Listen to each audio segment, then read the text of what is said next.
രാജ്യത്ത് ബി.ജെ.പിയുടെ membership campaign നടന്നുകൊണ്ടിരിക്കുന്ന ഒരു സമയമാണല്ലോ. ഈ സമയത്ത് ഏറ്റവും കൂടുതൽ ആളുകളെ ചേർക്കുന്നതിന് വേണ്ടിയിട്ടുള്ള വലിയ രീതിയിലുള്ള പ്രവർത്തനത്തിലാണ് ഓരോ സംസ്ഥാനത്തെയും ബി.ജെ.പിയുടെ സംസ്ഥാന നേതൃത്വങ്ങൾ. ഇപ്പോൾ പ്രധാനമായിട്ട് ദക്ഷിണേന്ത്യയിൽ കേരളത്തിൽ ശക്തമായിട്ടുള്ള ഒരു മെമ്പർഷിപ്പ് ക്യാമ്പയിൻ അല്ലെങ്കിൽ ഒരു മെമ്പർഷിപ്പ് കൊടുങ്കാറ്റ് തന്നെ എന്ന് വേണം നമ്മൾക്ക് പറയാൻ. അതുപോലെയുള്ള വലിയ രീതിയിലുള്ള ഒരു പ്രവർത്തനങ്ങൾ സെറ്റ് ചെയ്തുകൊണ്ടാണ് ബി.ജെ.പിയുടെ സംസ്ഥാന അധ്യക്ഷൻ കെ സുരേന്ദ്രന്റെ നേതൃത്വത്തിൽ ഇപ്പോൾ ബി.ജെ.പിയുടെ പ്രവർത്തകർ ഇങ്ങനെ മുന്നോട്ട് പോയിക്കൊണ്ടിരിക്കുന്നത്. ഇത്രയും ദിവസങ്ങൾക്കിടയിൽ വളരെ വലിയ രീതിയിലുള്ള ജനക്കൂട്ടം ബി.ജെ.പിയിൽ അംഗത്വം എടുത്തുകൊണ്ട് മുന്നോട്ട് വന്നിരിക്കുകയാണ്. ഇതിൽ ഏറ്റവും പ്രധാനമായിട്ട് നമ്മളെല്ലാവരും ശ്രദ്ധിക്കേണ്ടത് CPM എന്ന് പറയുന്ന ഒരു രാഷ്ട്രീയ പ്രസ്ഥാനത്തിന്റെ നിരവധി പ്രവർത്തകരും കാര്യകർത്താക്കളും നിലവിൽ അവരുടെ സംഘടനാ സംവിധാനം ഉപേക്ഷിച്ചുകൊണ്ട് ബി.ജെ.പിയിൽ അംഗത്വമെടുത്ത് മുന്നോട്ട് വരികയാണ്. ഇത് നിസ്സാരമായിട്ടുള്ള ഒരു കാര്യമായിട്ട് CPM നേതൃത്വം പോലും കാണുന്നില്ല.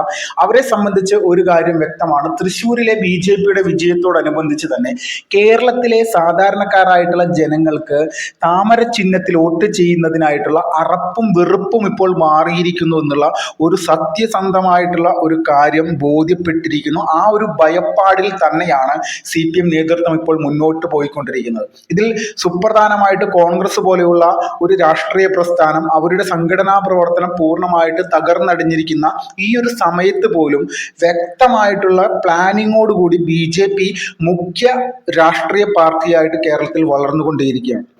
ഇതിന്റെ ഭാഗമായിട്ട് ഏറ്റവും പ്രധാനമായിട്ടുള്ള ഒരു കാര്യം എന്ന് പറഞ്ഞാൽ CPMന്റെ കോട്ടകളിൽ നിന്ന് നിരവധി ആളുകളാണ് ഇപ്പോൾ ബി.ജെ.പിയിൽ മെമ്പർഷിപ്പ് എടുത്ത് മുന്നോട്ട് വരുന്നത്. ഇതിൽ പ്രധാനമായിട്ട് പറയുകയാണെങ്കിൽ തൃശ്ശൂർ ജില്ലയിൽ ഉപതെരഞ്ഞെടുപ്പ് നടക്കാനിരിക്കുന്ന ചേലക്കര നിയോജക മണ്ഡലത്തിലെ കൊണ്ടാഴി പഞ്ചായത്തിലെ ചേലക്കോട് എന്ന് പറയുന്ന പ്രദേശത്താണ് നിരവധി ആളുകൾ CPM എന്ന് പറയുന്ന ഈ രാഷ്ട്രീയ പ്രസ്ഥാനത്തിന്റെ എല്ലാ തരത്തിലുമുള്ള ബന്ധങ്ങൾ ഉപേക്ഷിച്ചുകൊണ്ട് ബി.ജെ.പിയിൽ ഇപ്പോൾ ചേർന്നിരിക്കുന്നത്. ഈ ബി.ജെ.പിയിൽ ചേരുക എന്നുള്ളതിനുപരിയായിട്ട് കേന്ദ്ര നേതാവായിട്ടുള്ള വി മുരളീധരൻ വന്നിട്ടാണ് അവിടെ ഇവരെ നേരിട്ട് പാർട്ടിയിലേക്ക് ക്ഷണിച്ചുകൊണ്ടിരിക്കുന്നത്. അപ്പോൾ ഇതെല്ലാം കാണുന്ന സമയത്ത് നമ്മൾക്ക് ഒരു കാര്യം ബോധ്യപ്പെടും.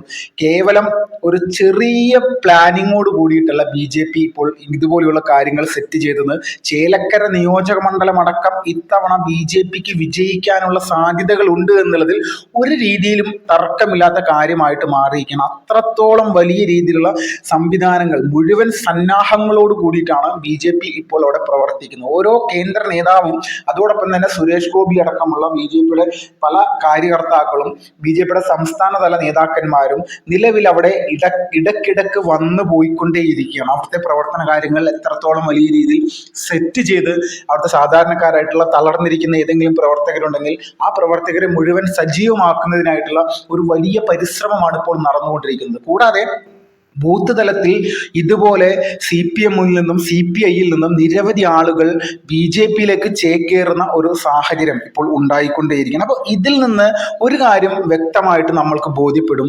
കേവലം ഒരു നിസ്സാരമായിട്ടുള്ള ഉപതെരഞ്ഞെടുപ്പല്ല ചേലക്കരയിൽ ഇത്തവണ വരാനിരിക്കുന്നത്. വലിയ രീതിയിലുള്ള ഒരു സംവിധാനത്തെ കെട്ടിപ്പടുത്തി തന്നെയാണ് ബി.ജെ.പി മുന്നോട്ട് പോകുന്നത്. CPMനെയും കോൺഗ്രസിനെയും കവർ ചെയ്തുകൊണ്ട് അവരെ നിലംപരിശാക്കി ഇത്തവണ താമര വിരിയിക്കുക എന്നുള്ള വലിയ ലക്ഷ്യം അവർക്ക് നടത്തിയെടുക്കാൻ സാധിക്കുമെന്നുള്ള രീതിയിലേക്കുള്ള കാര്യങ്ങൾ തന്നെയാണ് അവിടെ നിന്നുള്ള വാർത്തകളിൽ നിന്ന് നമ്മൾക്ക് മനസ്സിലാക്കാൻ സാധിക്കുന്നത്. നേരിട്ട് ചേലക്കരയിൽ പോയി കാര്യങ്ങൾ മനസ്സിലാക്കിയപ്പോൾ തന്നെ മറ്റൊരു കാര്യം കൂടി ബോധ്യപ്പെട്ടത്, ബൂത്ത് തലത്തിൽ ഇപ്പോൾ വലിയ രീതിയിൽ തൃശ്ശൂരിൽ എങ്ങനെയാണോ മഹിളാ മോർച്ച പ്രവർത്തിച്ചത് അതുപോലെ തന്നെ വലിയ രീതിയിലുള്ള സേവാ പ്രവർത്തനങ്ങളുമായി ബന്ധപ്പെടുത്തിയിട്ടാണ് മഹിളാ മോർച്ച മുന്നോട്ട് പോകുന്നത്.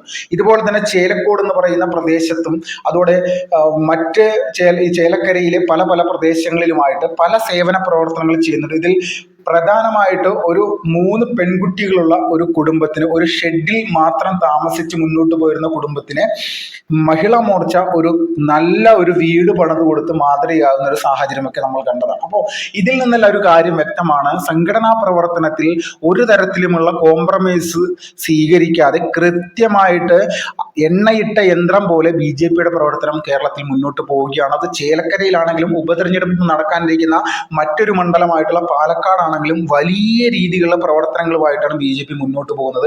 ഇതിനൊന്നൊരു നിസ്സാരമായിട്ടുള്ള ഒരു കാര്യമായിട്ട് കാണാനായിട്ട് ഇപ്പോൾ ആരും അത് ശ്രമിക്കേണ്ട ആവശ്യമില്ല. അത്രത്തോളം ശക്തമാണ് BJPയുടെ പ്രവർത്തനം എന്നുള്ളത് നമ്മൾക്ക് ബോധ്യപ്പെടുന്നുണ്ട്.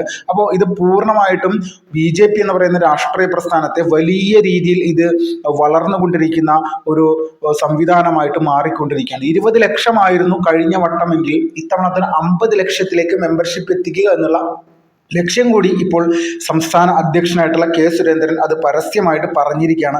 അപ്പൊ ഇതിൽ നിന്നെല്ലാം വ്യക്തമാണ്, പൂർണ്ണമായിട്ടും കമ്മ്യൂണിസ്റ്റ് പാർട്ടിയിൽ നിന്നടക്കം നിരവധി ആളുകൾ BJPയിൽ മെമ്പർഷിപ്പ് എടുത്ത് വരുമ്പോൾ എതിരാളികളായിട്ടുള്ള പല രാഷ്ട്രീയ പ്രസ്ഥാനങ്ങളെയും ദുർബലപ്പെടുത്തുന്ന ഉത്തരേന്ത്യൻ മോഡൽ സംഘടനാ പ്രവർത്തനം അത് കേരളത്തിലും വലിയ രീതിയിൽ ആവിഷ്കരിക്കുകയാണ്. ഉത്തരേന്ത്യയിൽ നേതാക്കന്മാരെയാണ് പാർട്ടിയിലേക്ക് പല രീതിയിൽ കൊണ്ടുവരുന്നതെങ്കിൽ കേരളത്തിൽ അത് പൂർണ്ണമായിട്ട് CPM പോലെയുള്ള അതിശക്തന്മാരായിട്ടുള്ള രാഷ്ട്രീയ സംവിധാനത്തിൽ സജീവമായിട്ട് നിൽക്കുന്ന ഒരു സംവിധാനത്തിന്റെ ഉള്ളിൽ നിന്ന് അവരുടെ പ്രധാന കാതലായിട്ട് നിലനിൽക്കുന്ന പ്രവർത്തിക്കുന്ന സാധാരണക്കാരായിട്ടുള്ള സഖാക്കന്മാരെ കാര്യങ്ങൾ പറഞ്ഞ് ബോധ്യപ്പെടുത്തി ഇടതുപക്ഷത്തിന്റെ ഉള്ളിലുള്ള പ്രശ്നങ്ങൾ കൃത്യമായിട്ട് അവരെയും ബോധ്യപ്പെടുത്തി ഇതിൽ നിൽക്കുന്നത് നമ്മുടെ രാജ്യത്തിന്റെ പുരോഗതിക്കോ കേരളത്തിന്റെ പുരോഗതിക്കോ ഒരു തരത്തിലും സാധ്യമായിട്ടുള്ള ഒരു കാര്യങ്ങളൊന്നുമല്ല എന്നുള്ള ബോധ്യപ്പെടുത്തൽ കൃത്യമായിട്ട് ചെയ്തുകൊണ്ട് തന്നെയാണ് CPMലെ സഖാക്കന്മാരെ BJPയിലേക്ക് എത്തിക്കുന്നതിനായിട്ടുള്ള വലിയ രീതിയിലുള്ള ഒരു പ്രവർത്തനം നടത്തിക്കൊണ്ടിരിക്കുന്നത്. ഉത്തരേന്ത്യയിൽ നേതാക്കന്മാരും അണികളെയും ഒരുമിച്ച് കൊണ്ടുപോരുമ്പോൾ ഇവിടെ കേരളത്തിൽ അണികളെ കൊണ്ടുവന്നതിന് ശേഷം നേതാക്കന്മാരെ കൊണ്ടുവരിക എന്നുള്ള വലിയ രീതിയിലുള്ള ഒരു ഉത്തരവാദിത്വത്തോടു കൂടിയിട്ടുള്ള പ്രവർത്തനമാണ് കേരളത്തിൽ BJP നടത്തിക്കൊണ്ടിരിക്കുന്നത്. ഇത് ചരിത്രപരമാണ്. ചരിത്രത്തിൽ ആദ്യമായിട്ട് BJPക്ക് 20% വോട്ടുകൾ നേടിയെടുക്കാൻ പറ്റിയ ഒരു സാഹചര്യം കൂടി ഇപ്പോൾ കേരളത്തിൽ കടന്നുപോയി ഇരിക്കുകയാണ്. അത് പാർലമെന്റ് ഇലക്ഷനാണ്. 1 ലക്ഷത്തോളം വോട്ടുകൾ പല മണ്ഡലങ്ങളിലും വർദ്ധിപ്പിക്കാൻ BJPക്ക് ആയിട്ടുണ്ട്. അതോടൊപ്പം തന്നെ ശോഭാ സുരേന്ദ്രൻ അടക്കമുള്ള ആളുകൾ ആലപ്പുഴ പാർലമെന്റ് മണ്ഡലത്തിലടക്കം നേടിയെടുത്ത വലിയ രീതിയിലുള്ള ഒരു വോട്ടിംഗ് ശതമാനം, ഇതെല്ലാം കൃത്യമായിട്ട് മുൻകൂട്ടി നിശ്ചയിച്ച് പ്ലാനിങ്ങോട് കൂടി നടത്തിയ കാര്യങ്ങളാണ്. ഇത് തന്നെയാണ് ചേലക്കര നിയോജക മണ്ഡലത്തിലും ഇപ്പോൾ സംഭവിക്കാൻ പോകുന്നത്. CPMൽ നിന്ന് നിരവധി ആളുകൾ BJPയിലേക്ക് വന്നിരിക്കുകയാണ്. പാർട്ടി ഗ്രാമം ഒന്നടങ്കം BJPയുടെ ഭാഗമായിരിക്കുകയാണ്. കൂടാതെ തന്നെ കഴിഞ്ഞ കുറച്ച് ദിവസങ്ങൾക്ക് മുന്നാണ് CPIയുടെ മുള്ളൂർക്കര എന്ന് പറയുന്ന പഞ്ചായത്തിലെ അവിടുത്തെ ലോക്കൽ സെക്രട്ടറി അടക്കം BJPയിൽ അംഗത്വം എടുത്തു പോകുന്നത്. അദ്ദേഹത്തിന്റെ കൂടെ നൂറുകണക്കിന് ആളുകളാണ് BJPയുടെ അംഗത്വം സ്വീകരിച്ച് മുന്നോട്ട് വന്നിരിക്കുന്നത്. അപ്പോൾ CPIയിൽ നിന്നും CPMൽ നിന്നും കോൺഗ്രസിൽ നിന്നും ഒരുപോലെ BJPയെ ആകർഷിച്ചുകൊണ്ട് ജനങ്ങൾ ഈ ഒരു സംവിധാനത്തിൽ മെമ്പർഷിപ്പ് എടുത്ത് സ്വീകരിച്ച് പ്രവർത്തിക്കണമെങ്കിൽ എത്രത്തോളം വലിയ രീതിയിലുള്ള നെഗറ്റീവായിട്ടുള്ള ഒരു വിഷയങ്ങളാണ് ഈ വിധ രാഷ്ട്രീയ പ്രസ്ഥാനങ്ങളുടെ ഉള്ളിൽ നടക്കുന്നതെന്ന് നമ്മൾക്ക് സാമാന്യ യുക്തിക്കൊന്ന് ചിന്തിച്ചാൽ തന്നെ മനസ്സിലാകുന്ന കാര്യമാണ്. അപ്പോൾ എത്രത്തോളം വലിയ രീതിയിലുള്ള പ്രശ്നങ്ങളും പ്രതിസന്ധികളും നമ്മുടെ കേരളത്തിൻ്റെ ഉള്ളിൽ പല രാഷ്ട്രീയ എതിരാളികൾക്കെതിരെ CPM എടുത്താലും സ്വാഭാവികമായിട്ട് ഒരു കാലഘട്ടത്തിൽ ഇവരുടെ സാധാരണക്കാരായിട്ടുള്ള പ്രവർത്തകർ മുഴുവൻ തന്നെ അവർക്കെതിരെ തിരിഞ്ഞ് പ്രധാന CPMന്റെ എതിരാളിയായിട്ടുള്ള BJPക്കൊപ്പവും സംഘപരിവാറിനൊപ്പവും ചേർന്ന് തോളോട് തോൾ ചേർന്ന് പ്രവർത്തിക്കാൻ തയ്യാറായി വരുന്ന ഒരു സിറ്റുവേഷനാണ് ഇന്ന് നമ്മുടെ മുന്നിലൂടെ ഇപ്പോൾ കടന്നുപോയിക്കൊണ്ടിരിക്കുന്നത്.